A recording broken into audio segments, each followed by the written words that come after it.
Sex, porn, love addiction is all about self soothing to manage your emotions. It got set up back in the childhood development years. It's just not about sex, it's not about porn. It's all about the repeated use has set up the physiology to crave those dopamine, serotonin, oxytocin, self manufactured drugs in the body. It's impacting women, men, children aged 10 to 75 across all the age ranges, the sexes, the cultures, the professions.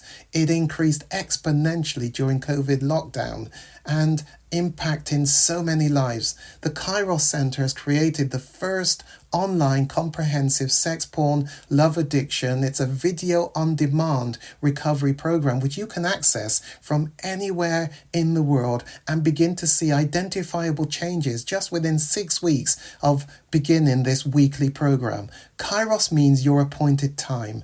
Isn't it your time to reclaim your life? Bring colour back to life without shame.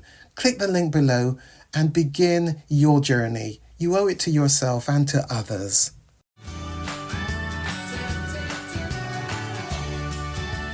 A lot of my clients that I work with, and also just outside of this, and this is why I say I'm quite passionate about it, because I think that's what's happening with relationships. Yeah. Slowly but surely, the dismantling of these relationships with Black couples is so clear, and that Yeah. sometimes it feels like we're chasing after something. I know that my parents came over and they were very much, they met here.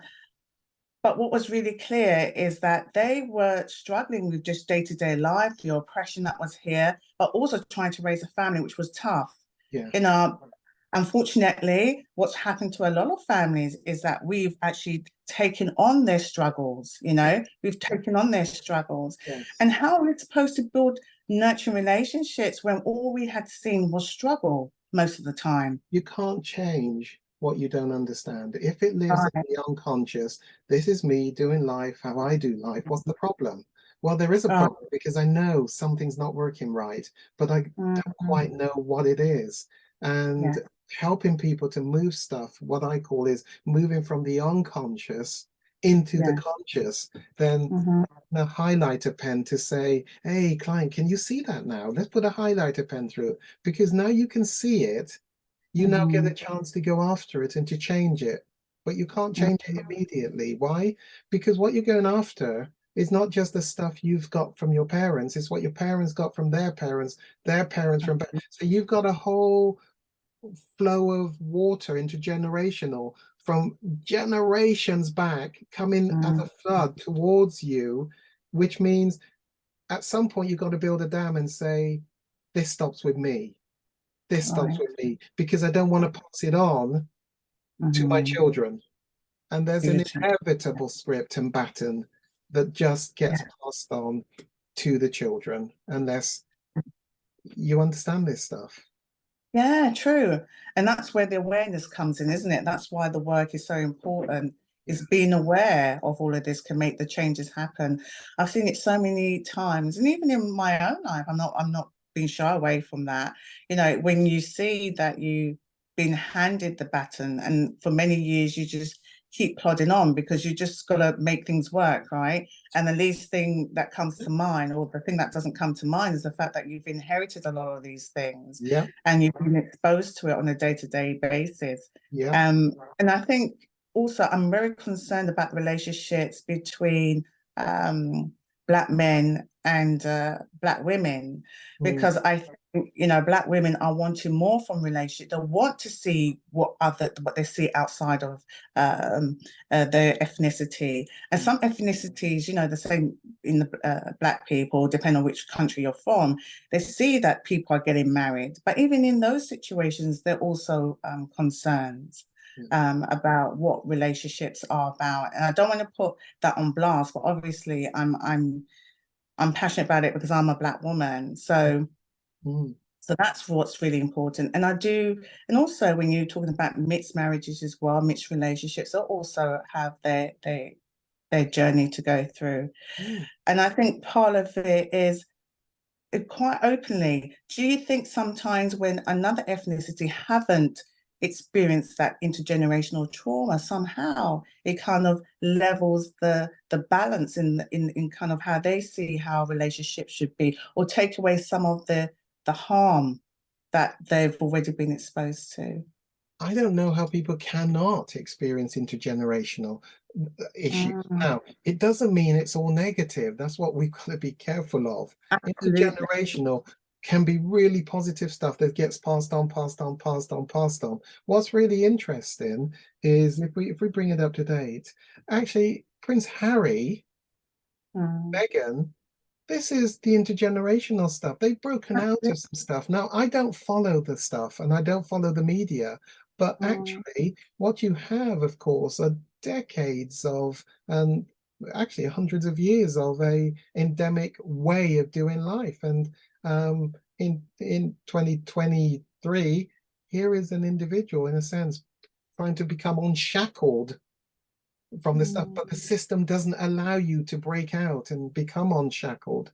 And so mm, there's good stuff that gets passed on down the generations. We're only going after the stuff that isn't working for people.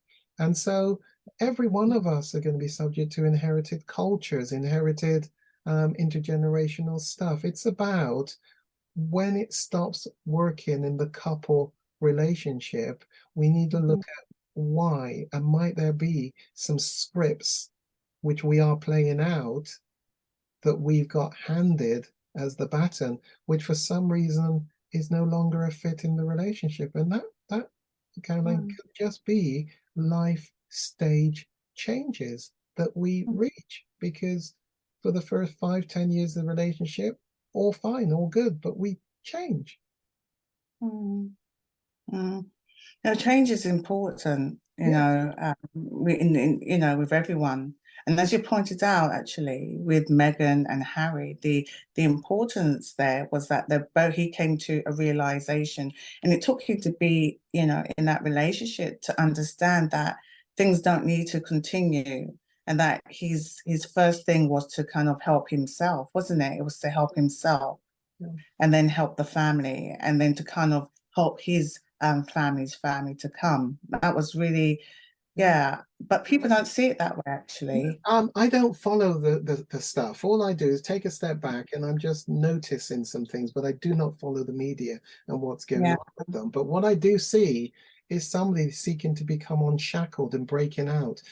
right. Gosh, it's exceedingly difficult to break out of Mm, boundaries that have kept people encrusted in those places for him, of course, hundreds and hundreds of years. So he isn't just trying to break out for Meghan and Harry and the children. What he's going after are all the generations in the royal family back to, because all that mm, process keeps them hemmed in.